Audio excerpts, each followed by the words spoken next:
Hello. Today I am making a no-knead rosemary olive oil bread, and I'm going to proof it in my Instant Pot. This is going to take it's going to cut out hours of proofing time. I've lined the inner basket with parchment, and we're going to put the dough in there after we get everything together. But first things first, we're going to use 3 cups of flour, 1 1/4 teaspoons of yeast, 1 1/4 teaspoons of salt, a teaspoon of sugar, 1 1/2 cups of warm water, and then I'm going to chop some fresh, and you should use fresh, rosemary. We're going to need about 2 tablespoons of fresh rosemary, and then 1/4 cup of olive oil. So the first thing you want to do is get your yeast going. You want to be able to do that in a measuring cup or something that's easy for you to get it out. I start by putting in my sugar so it'll dissolve. The sugar is going to be food for the yeast. Then we also need our salt, which we said. So we're going to put in 1 1/4 teaspoons of salt. So there's 1, and our 1/4 measure of salt. And we're going to do the same thing with the active dry yeast, but we're going to sprinkle the yeast right on top, and we're going to let it bloom. We're going to give it 1 quick stir, and when we do that, the yeast will be able to activate itself. So I'm just going to measure it out to be sure I don't put too much or that I have too little, and the too little would be the bigger concern. So I've opened that up. There's my 1 teaspoon and my 1/4 teaspoon. So 1 1/4 teaspoons. And there's still plenty left in here. I'll probably make another batch in another day or so that I don't let that go to waste. So I'm going to give that a quick little stir, just so everything gets combined. And that's it. I'm just going to leave it alone, and we're going to let that bloom. And when it has, we're going to add it to our dry ingredients. In the meantime, we're going to chop up all of our rosemary.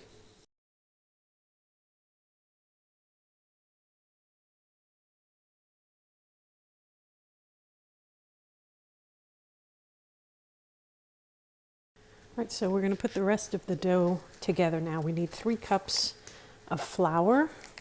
If you have bread flour, that's fine. You can use AP flour, that's fine. I'm just going to open this up. Try not to get flour everywhere. We need 3 cups. This is a 1 cup measure.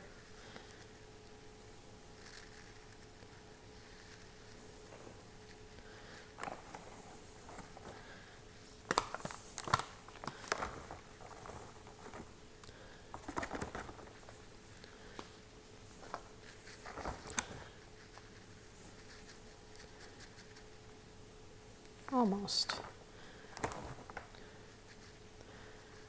It's 2.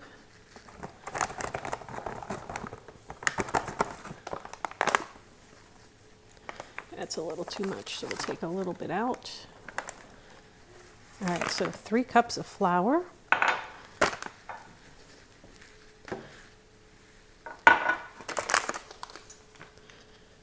We're going to put in our 2 tablespoons of rosemary.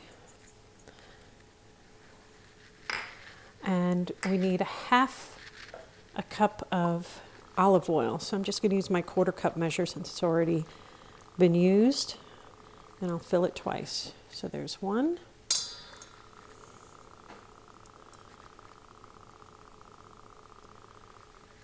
And 2.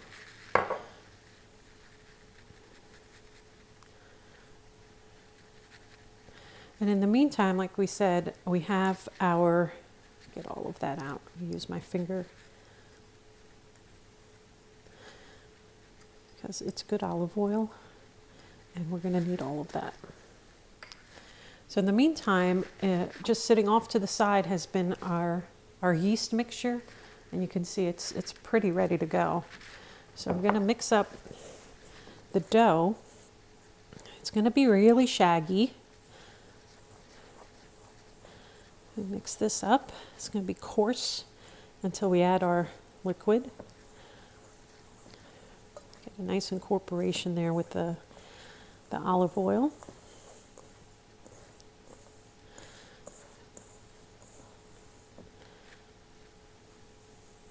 Isn't that pretty?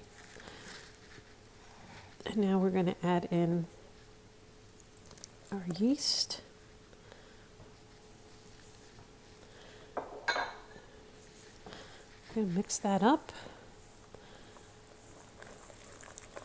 It's going to be a shaggy, shaggy dough.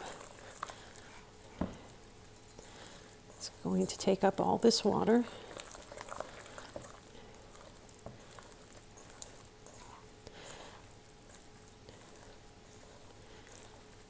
Go. I actually think it needs just a little bit more flour, so I'm going to do this by eye. Just one of those days where there's humidity in the room. So I'm going to add a little bit more flour. All right, and once we get that done, I'm going to put it into the Instapot to proof. Here we go. I think it's going to need a little bit more because it's still sticking a lot to my hands. So this is one of those things about baking that, you know, it's not a precise, it's supposed to be very precise, but some things you have to do by feel. And adding your wets and your dries together is one of those things. All right, I think we've got it now.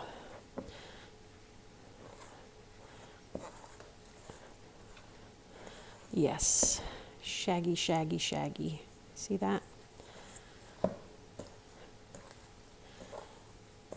Okay, so we're going to put this into our Instant Pot where we already have, we've put the parchment in here. That's just going to help us easily get it out later. So we're going to get all the dough out of our bowl. Slowly but surely off our fingers as well. All right.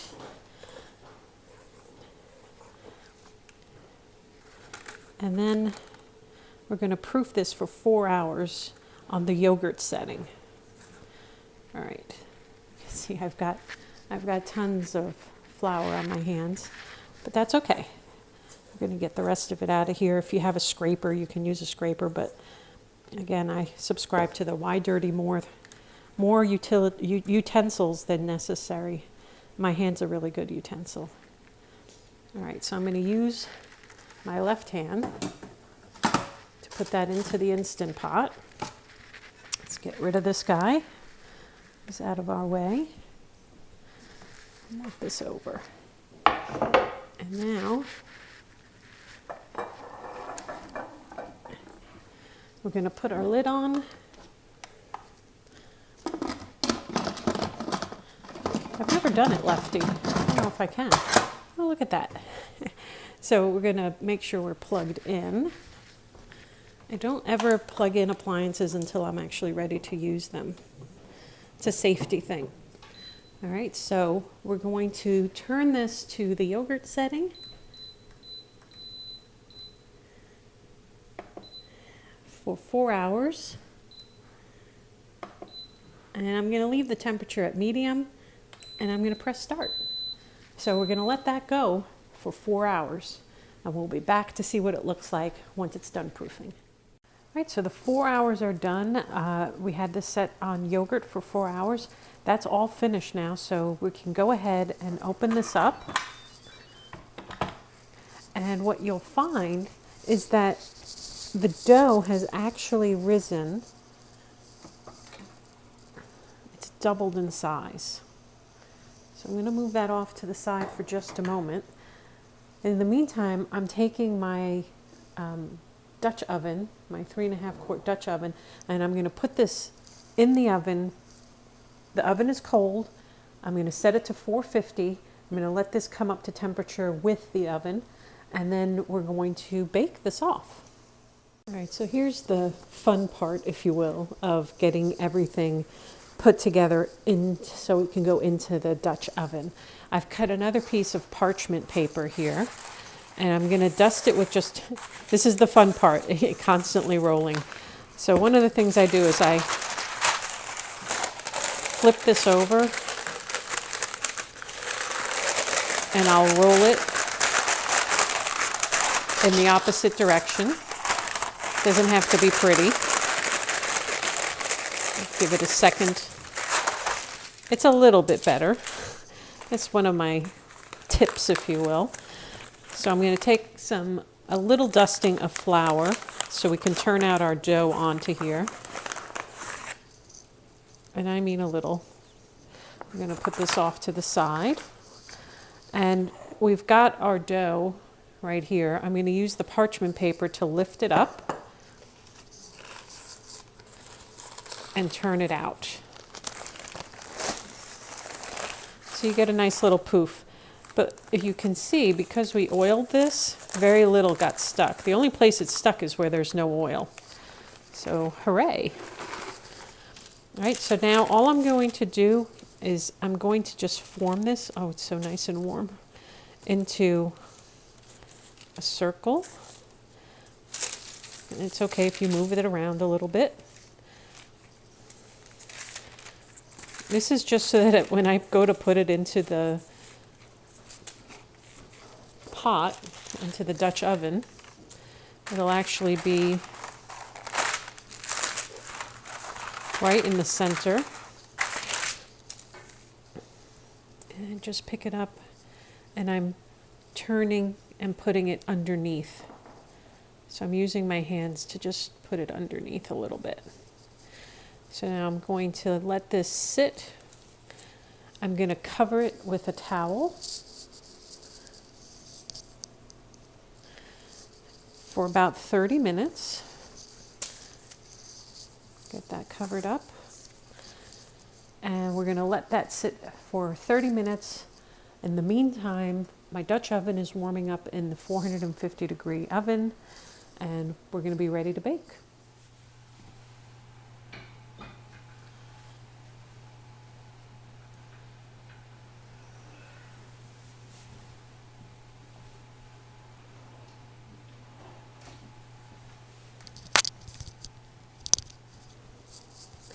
Okay, so our 30 minutes are up, and we have our pot, our Dutch oven out of the oven itself. I added another towel here. You can see how beautiful this looks now. I'm going to take a very sharp knife, and I'm just going to cut a couple of slashes to let the steam escape. And now using a pot holder, because this is extremely hot, I'm going to open this up, and using the parchment as a way to lift this,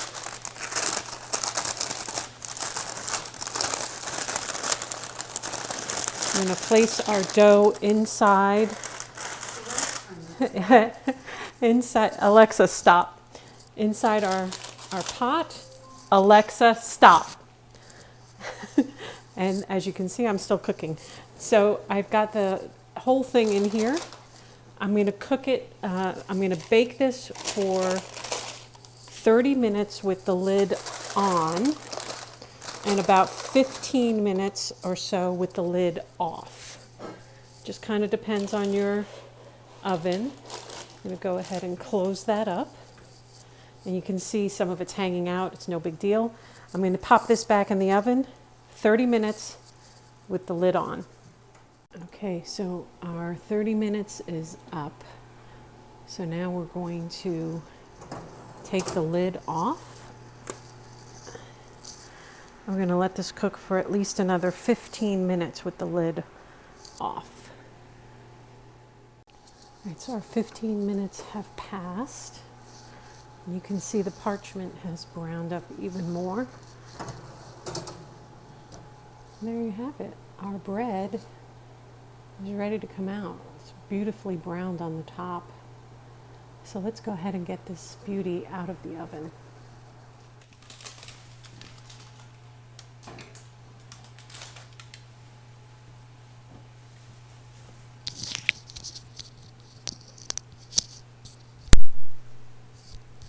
So now that we have the bread out of the oven, we're going to use the parchment paper to place it right onto our cooling rack. So if you're uncomfortable doing this the way I'm about to do it, don't worry about it. Do whatever you're comfortable with. You have to be careful because sometimes the parchment is very brittle and it may tear. But essentially, lifting and placing on our cooling rack. I'm going to move my Dutch oven off to the side. And then again, depending on your comfort level with how hot this is, I'm actually going to slide the bread off and onto our cooling rack. You can see all of the rosemary in there because we chopped that up. You see that it opened up nicely here and overall got really good color. So if you'd like to make olive oil rosemary bread in a no-knead fashion, make sure you have access to an instant pot that allows you to do all of the rising very easily. We're going to let this cool for a minimum of 30 minutes. In fact, I'm going to let it cool for a few hours simply because I'm making this for dinner and it's still early. But you want to let this cool so that it gets an even temperature from the outside in and you don't have a center that can be a little bit mushy when you try to cut into it and ruin the structure of the bread itself. So let that cool, resist the temptation to cut some and slather butter on it, but that's exactly what I'm going to do in about, at this point, about 2 hours. So try this. I think you'll find that that's delicious.